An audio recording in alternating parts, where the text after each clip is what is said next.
अस्सलामुअलैकुम सामीन। 29 ज़िलहिज्जा की तारीख शुरू हो चुकी है, 17 जुलाई है। ख़बर का उन्वान है लुटेरी दुल्हन, जो 1 दर्जन लोगों से शादी कर चुकी है और सबको लूट कर भाग चुकी है। आज वो पुलिस की गिरफ्त में आ गई है।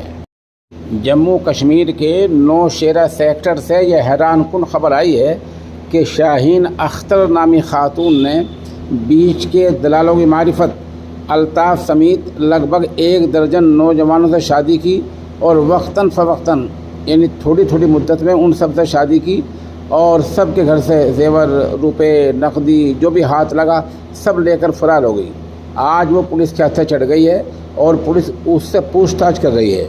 पता चला है कि पुलिस थाने में 1 दर्जन नौजवान उसके साथ अपनी तस्वीरें लेकर पहुँचे हैं और ये सब ठगी का शिकार हैं। उधर शाहीन अख्तर ने इन खबरों को बेबुनियाद बताया, फर्जी बताया। कहा उसने किससे शादी नहीं की, उसने सिर्फ अल्ताफ़ से शादी की थी और उससे भी वो अलहदा हो चुकी है।